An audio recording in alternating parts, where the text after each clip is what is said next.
페퍼저축은행이 22연패라는 최다 연패 신기록을 쓰고 있습니다.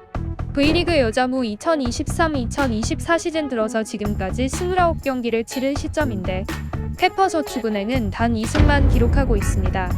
2023년 11월 10일 GS칼텍스와의 2라운드 원정 경기에서 승리한 이후 100일 가까운 시간 동안 승전보를 남기지 못하고 있습니다. 이번 시즌 종료까지 7경기 정도 남은 상황인데요. 앞으로 남은 경기에서 모두 승리하고 6위인 한국도로공사가 전부 져도 승수를 맞출 수 없는 상황이 됐으니 올 시즌도 꼴찌 탈출은 사실상 어려워 보입니다. 남은 경기에서도 계속 진다면 여자부뿐만 아니라 남자부의 연패 기록마저 갈아치우게 되는데요. 그야말로 역사를 쓰는 중입니다. 정관장이 2012-2013 시즌에 20연패를 기록했지만 페퍼저축은행이 이 기록은 벌써 깼고 잘못하다가는 남자부 최다 연패 기록인 27연패마저 갈아치울지도 모릅니다. 남자부 최다 연패는 2000년대 중반 한국전력의 27연패입니다. 페퍼저축은행은 2021-2022 시즌부터 리그에 합류했는데요.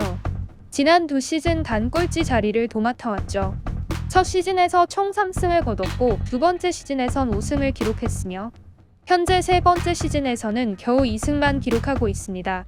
페퍼저축은행은 연속으로 최하위를 기록하자 꼴찌 탈출을 위해 2023-2024 시즌을 앞두고 전력 보강에 나섰는데요. 5승 청부사 아웃사이드 히터 박정화를 보수 상한선인 7억 7,500만원을 풀베팅해서 계약기간 3년으로 데려왔습니다. 총액 23억 2,500만원을 투자하면서 배구 여제 김연경과 같은 대우를 해준 것이죠. 아웃사이더 히터 최선화도 3년 계약에 총액 3억 원에 데려왔고 리베로 오지영과 아웃사이더 히터 이한비도 3년 계약에 각각 총액 10억 원과 10억 6천만 원에 데려왔습니다. 거기에 외국인 선수인 야스민도 데려왔습니다. 야스민은 지난 시즌 현대건설에서 뛰면서 개막 15연승의 주역으로 활약한 바가 있어서 능력이 검증된 선수죠. FA 계약으로만 46억 이상 어마어마한 돈을 쏟아부으며 과감한 투자를 감행했으니 이번 시즌은 다를 거라는 기대와 희망이 여기저기서 퍼져 나왔는데요. 돌아온 결과는 새 판짜기의 실패가 됐습니다. 사실 페퍼저축은행은 시즌 시작 전부터 삐거덕거렸습니다.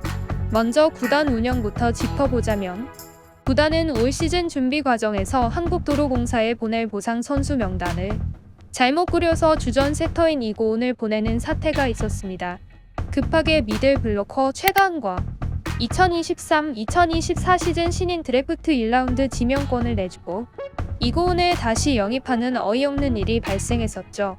지난 시즌 김영실 감독이 성적 부진 속에 자진 사퇴한 이후 미국 브라운 대학교 배구팀의 감독을 역임한 아헨 킴을 선임했지만 아헨 킴 감독이 개인 사정으로 정규 시즌이 개막하기도 전에 돌연 사퇴하게 돼 팀 전체가 송두리째 흔들리고 팀 재정비에 어려움을 겪었었습니다. 급하게 사령탑을 맡은 조 트린지 감독은 시즌을 준비하는 기간이 너무 짧았습니다. 감독 스타일에 선수들에게 확실히 스며들지 못했고 선진 배구 정착과 스마트 배구를 내세웠지만 감독의 지도력에 대한 의문을 제기하는 팬들도 있습니다. 성적이 저조한 이유도 많은데요. 리시브 효율이 7팀 중에서 유일하게 페퍼저축은행만 30%를 넘지 못했고 팀 공격 성공률도 가장 낮았습니다. 아무리 야스민이 분투해도 팀 리시브가 전체적으로 흔들리면서 세터의 토스가 제대로 이어지지 않고 있습니다. 아직 시즌이 끝나지 않았습니다.